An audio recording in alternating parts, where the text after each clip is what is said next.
முஸ்பாத்தி சொந்தங்களுக்கு வணக்கம். இந்த காணொளியில் பல விஷயங்கள் தொடர்பாக பார்க்க போகிறோம்.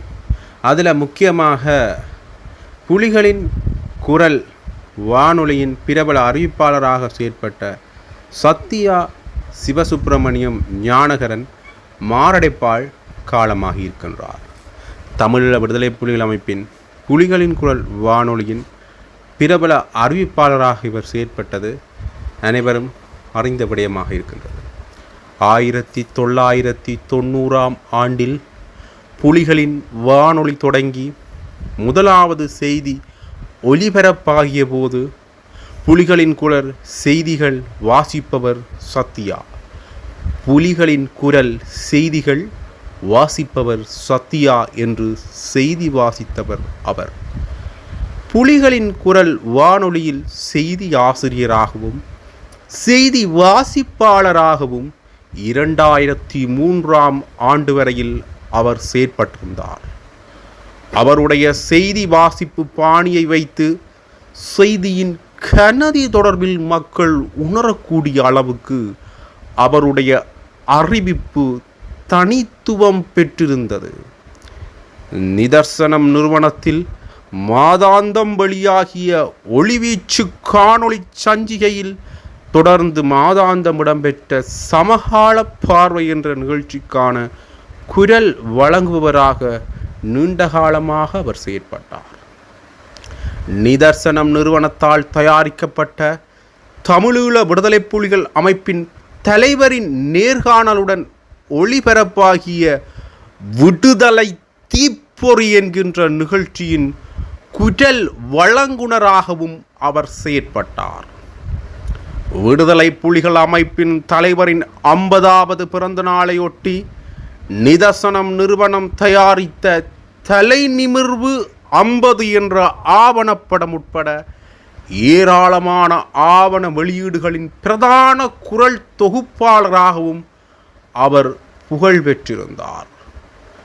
இடப்பெயர்வுக்கு முன்னர் நிதர்சனம் நிறுவனத்தினரை யாழ்ப்பாணத்தில் 2 சந்தர்ப்பங்களிலும் பின்னர் முள்ளியவளையில் புலிகளின் குரல் வானொலி செயற்பட்ட 1998 ஆண்டு காலப்பகுதியிலும் விடுதலை புலிகள் அமைப்பின் தலைவரால் அவர் மதிப்பளிக்கப்பட்டார். புலிகளின் குரல் வானொலியில் ஒலிபரப்பாகிய வரலாற்று தொடரான காலச்சக்கரம் என்ற நிகழ்ச்சியை எழுதி தயாரித்து மறைந்த கலைஞர் சங்கநாதனுடன் இணைந்து சத்யா குரல் வழங்கியிருந்தார். விவசாயம் சார்ந்த கருப்பொருளை உள்ளடக்கிய மண்முற்றம் என்ற நிகழ்ச்சியை எழுதி தயாரித்து அதில் அவர் குரல் வழங்கியிருந்தார். மக்களின் குரலாக ஒலித்த ஊர் சுற்றும் ஒலிவாங்கி என்ற நேர்காணல் நிகழ்ச்சியை புலிகளின் குரல் வானொலியில் அவர் தயாரித்திருந்தார். 2003 ஆண்டிலிருந்து ஊடகத்துறையிலிருந்து ஒதுங்கிய அவர் பகுதி நேர ஆங்கில ஆசிரியராகவும் பின்னர் ஆசிரியராகவும் செயற்பட்டு வந்திருந்தார். அண்மையில் விபத்து ஒன்றில் சிக்கி காயமடைந்த அவர் வைத்தியசாலையில் அனுமதிக்கப்பட்டு சிகிச்சை பெற்று வந்திருந்தார். இந்நிலையில் மாரடைப்பார் நேற்று அவர் காலமானார். அவரின் இறுதிக்கிரியைகள் நிகழ்வு கிளிநொச்சி வட்டக்கச்சியில் அமைந்துள்ள அன்னாரின் இல்லத்தில் இன்று காலை 10 மணிக்கு இடம்பெறும். அன்னாரின் ஆத்மா சாந்தியடைய தாயக உறவுகளோடு இணைந்து முஸ்பாத்தி சேனலும் தனது ஆழ்ந்த இரங்கல்களை தெரிவித்துக் கொள்கின்றது. அடுத்ததாக இந்த காணொலியில் இன்னொரு முக்கியமான விஷயம் தொடர்பாகவும் நாங்கள் பார்க்கணும். என்ன விஷயம் என்று பார்த்தீங்கன்னா, தமிழர் பகுதியில் சிங்கள குண்டர்களால் தாக்கப்பட்ட இளைஞர் சிஐடி விசாரணைக்கு அழைப்பாணை விடுக்கப்பட்டுள்ளது. அந்த குறிப்பிட்ட இளைஞருக்கு சிஐடி விசாரணைக்கு அழைப்பாணை விடுக்கப்பட்டிருக்கிறது. அது தொடர்பான விடயங்களை தான் நாங்கள் இந்த காணொலியில் பார்க்க போகிறோம். திருகோணமலை தம்பலாகம் பகுதியைச் சேர்ந்த அரசியல் மற்றும் சமூக செயற்பாட்டாளர் ஒருவருக்கு பயங்கரவாத தடுப்பு பிரிவு விசாரணைக்கு வரக்கோரி அழைப்பாணை விடுத்துள்ளது. குறித்த அழைப்பாணை நேற்றைய தினம், அதாவது 14ஆம் தேதி 7ஆம் மாதம் 2025ஆம் ஆண்டு தம்பலாகமத்தைச் சேர்ந்த கணேசலிங்கம் சிந்துஜன் என்ற இளைஞருக்கே வழங்கப்பட்டுள்ளது. அதன்படி அந்த நபரை இன்று பயங்கரவாத தடுப்பு பிரிவுக்கு விசாரணைக்கு வரக்கோரி அழைக்கப்பட்டுள்ளது. 2023 ஆண்டு தியாதீபம் திலீபனின் நினைவேந்தல் ஊர்தி திருகோணமலை நகருக்கு வருகை தரும் பொழுது அதன் மீது சர்தாபுரம் என்ற இடத்தில் வைத்து சிங்களவர்களால் மேற்கொள்ளப்பட்ட தாக்குதல் சம்பவத்தின் போது பாதிக்கப்பட்டதாக தெரிவிக்கப்படும் நபரே விசாரணைக்கு அழைக்கப்பட்டுள்ளார். மேலும் தமிழ் தேசிய மக்கள் முன்னணியின் கடந்த நாடாளுமன்ற தேர்தல் வேட்பாளராகவும் குறித்த நபர் களமிறங்கியிருந்தார்.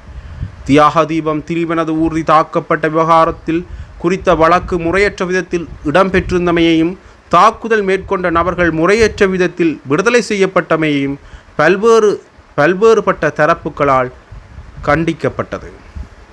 இந்நிலையில் பாதிக்கப்பட்ட தரப்பினரை மீண்டும் துன்புறுத்தும் வகையிலான செயற்பாடுகளை அரசாங்கம் மேற்கொண்டு வருவதாக கண்டனங்கள் எழுந்துள்ளன.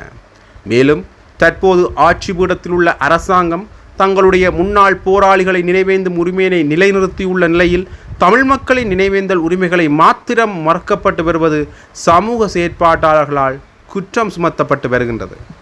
உண்மையிலேயே இந்த அரசாங்கம் வருகின்ற பொழுது என்ன விடயத்தை சொன்னது?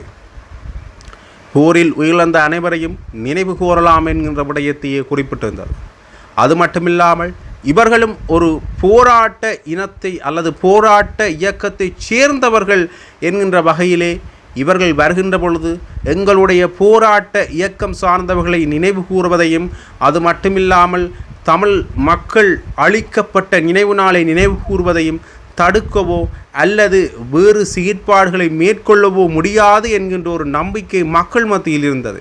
இருந்தாலும் கூட மாவீரர் தின நிகழ்வுகளில் ஏதோ ஓரளவுக்கு இவர்கள் தளர்வு நிலைப்பாட்டை காட்டியிருந்தாலும் கூட அவ்வப்போது சிற்சில பயங்கரவாத தடைச்சட்ட கைதுகளும் இடம்பெற்றிருந்தனவே. இருந்தாலும் கூட இந்த அரசாங்கம் ஓரளவுக்கு தளர்வு நிலைப்பாட்டை காட்டியிருந்த பொழுதும் கூட முன்னைய காலகட்டத்தில் விசாரிக்கப்பட்ட வழக்குகளுக்காகவும் முன்னைய காலகட்டத்தில் எடுத்துக்கொள்ளப்பட்ட வழக்குகளுக்காகவும் இப்பொழுதும் தொடர்ந்துமே அதற்கான அடுத்த கட்ட நடவடிக்கைகள் மேற்கொள்ளப்படுவதை அவதானிக்கக்கூடிய மாதிரியே இருக்கின்றது. அடுத்ததாக என்ன விஷயம் தொடர்பாக பார்க்க போன்றோம் என்று பார்த்தால், இந்த திசை காட்டி சம்பந்தமான, அதாவது இந்த ஜேவிபி அரசாங்கம் சம்பந்தமான ஒரு நல்ல விமர்சனத்தை யார் முன்வைத்திருக்கிறார் என்றால் சரத் பொன்சேகா அவர்கள் முன்வைத்திருக்கின்றார். அண்மை காலமாகவே சரத் பொன்சேகா அவர்கள் இந்த தேசிய மக்கள் சக்தி அரசாங்கம் மேலே ஒரு தனிப்பட்ட ஒரு அபிப்பிராயத்தை, ஒரு நல்ல அபிப்பிராயத்தை வைத்திருந்தார் என்று தான் சொல்ல வேண்டும். இவர்களுடைய விமர்சனங்களையும் இந்த தேசிய மக்கள் சக்தி அரசாங்கத்தை உயர்த்தி கூறுவராக இருந்தார். அந்த வகையில் அண்மையில் இவர் தேசிய மக்கள் சக்தி அரசாங்கத்துக்கு இன்னொரு புகழாரத்தை சேர்த்திருக்கிறார். தேசிய மக்கள் சக்தி அரசாங்கம் கொள்ளையர்களை பாதுகாக்கவில்லை. புதிய அரசாங்கத்தின் கீழ் கிடைக்கப்பட்ட மிகப்பெரிய வெற்றி இதுதான். இது அது மட்டும் இல்லாமல் முன்னைய அரசாங்கங்களில் இந்த குறைபாடுகள் இருந்தன, அது தொடர்பான விமர்சனங்களும் முன்னெடுக்கப்பட்டன. அதாவது முன்னைய அரசாங்கத்தினர் இந்த குற்றவாளிகளை பாதுகாக்கின்றனர் என்ற விமர்சனம் முன்னெடுக்கப்பட்டிருந்தது. குறிப்பாக ரணில் விக்ரமசிங்க ஆட்சியில் கூட குற்றவாளிகள் பாதுகாக்கப்படுகின்றார்கள் என்ற விமர்சனம் முன்வைக்கப்பட்டிருந்தது. ஆனால் இப்போ இந்த ஆட்சியில் குற்றவாளிகளை இவர்கள் தகுந்த தண்டனை கொடுப்பார்கள். அது மட்டும் இல்லாமல் குற்றங்கள் விசாரித்தல் தொடர்பான விடயத்தில் இவர்கள் தலையிட மாட்டார்கள் என்ற விடயத்தையும் அவர் சொல்லியிருந்தார். அது மட்டுமில்லாமல் இவர் வேறு சிலர் சம்பந்தமான விமர்சனங்களையும் அண்மை காலமாக தொடர்ந்து முன்வைத்த வண்ணமே இருக்கின்றார். அதில் குறிப்பாக இந்த சரத் பொன்சேகா அவர்கள் யார் பற்றின விமர்சனத்தை முன்வைக்கிறார் என்று பார்த்தீங்கன்னா, சஜித் பிரேமதாச பற்றின ஒரு விடயத்தை முன்வைத்திருக்கிறார். என்ன விஷயத்தை சொல்லியிருக்கிறார் என்று பார்த்தீங்கன்னா, இந்த அடுத்த தேர்தலில் எதிர்க்கட்சியான ஐக்கிய மக்கள் சக்தி 10 லட்சம் வாக்களை மட்டுமே பெறும் என்றும், இது முன்னைய தேர்தல்களில் பெற்ற வாக்களை விட மிக குறைவாக இருக்கும் என்றும் ஃபீல்ட் மாஸ்டர் சரத் பொன்சேகா அவர்கள் சொல்லியிருக்கின்றார். பொதுக்கூட்டம் என்ற உரையாற்றிக்கு அவர் இந்த விஷயத்தை சொல்லியிருக்கிறார். மேலும் என்னென்ன விஷயங்களை சொல்கிறார் என்று பார்த்தீங்கன்னா, ஐக்கிய மக்கள் சக்தியின் பல சிரேஷ்ட உறுப்பினர்கள் மற்றும் ஆர்வலர்கள் ஏற்கனவே கட்சியை விட்டு வெளியேற தொடங்கியுள்ளனர். இது கட்சிக்குள் ஏற்பட்டுள்ள அதிருப்தியை குறிக்கின்றது. முதலில் குமார வெல்கம வெளியேறினார். பின்னர் சம்பிக்க, ராஜித, தலதா மற்றும் பொன்சேகா ஆகியோர் வெளியேறினர்.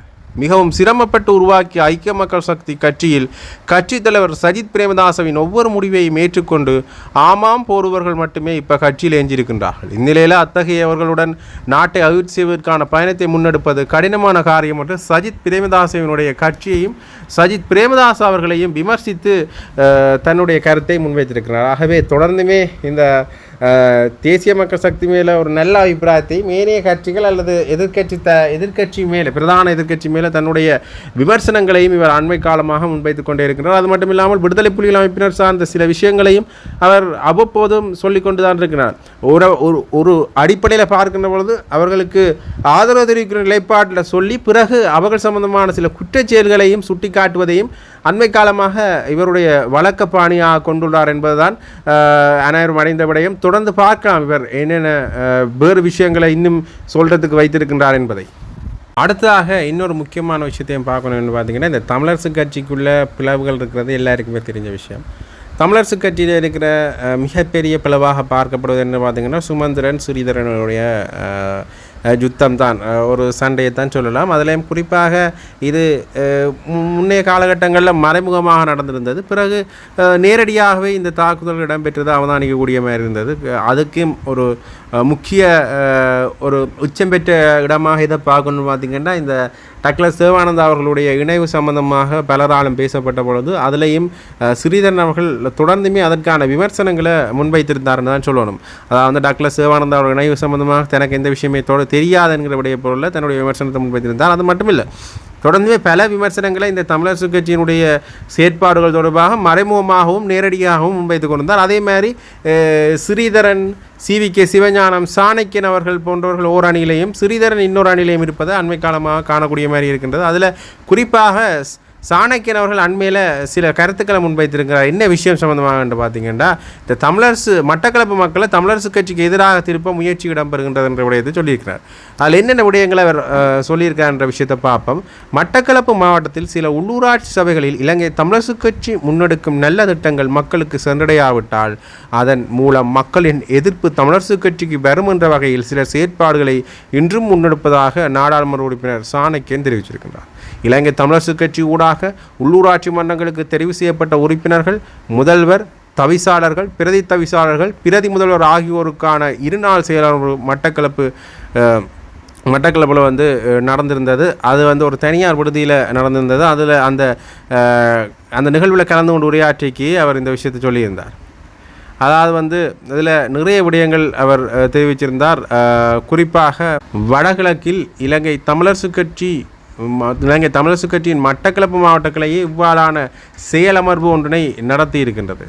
மட்டக்களப்பு மாவட்டத்தில் 7 சபைகள் இலங்கை தமிழரசு கட்சியின் வசம் இருக்கின்ற போது நாங்கள் மக்களுக்கான சேவையினை வழங்குவதிலிருந்து தவறுவோமாக இருந்தால் எதிர்வரும் காலங்களில் தேர்தல்களில் அதன் தாக்கத்தினை நாங்கள் எதிர்கொள்ளும் நிலைமை வரும். சில சபைகளில் அதிரடி தீர்மானங்கள் எடுக்கப்பட்டுள்ளன. அந்த தீர்மானங்கள் மக்கள் சார்ந்தவையாக இருந்தாலும் நமது கட்சிக்கு எதிராக சமூகங்களுக்குள் இருக்கும் சிலர் அதனை வைத்து சில குழப்பங்களை ஏற்படுத்தி வருகின்றனர். அதில் எடுக்கப்பட்ட சில தீர்மானங்களை பொதுமக்கள் வரவேற்கும் நிலையும் உள்ளது. சபைகள் மூலம் முன்னெடுக்கும் திட்டங்களுக்கு, வேலை திட்டங்களுக்கு மக்களின் ஆதரவினை முதலில் திரட்ட வேண்டும். பிரதேச சபைகளில் எடுக்கும் தீர்மானங்களுக்கு மக்கள் ஆதரவு இருக்குமானால் அந்த தீர்மானங்களினால் பாதிக்கப்பட்டவர்களினால் சபைக்கு எதிராக எதனையும் செய்ய முடியாத நிலை நாடாளுமன்றத்தில் ஏற்படும் என்று சாணக்கியன் அவர்கள் தெரிவித்திருக்கின்றார். தொடர்ந்துமே இந்த விஷயங்களில் பேசுகின்ற பொழுது யார் அந்த வெளியிலே இருக்கிற ஆக்கள் என்று அவர் இன்னுமே சொல்லல. தொடர்ந்து பார்க்கலாம் இது தொடர்பாக என்ன நிலைப்பாடுகளை அவர்கள் முன்வைக்கப் போகின்றார்கள் என்பதை.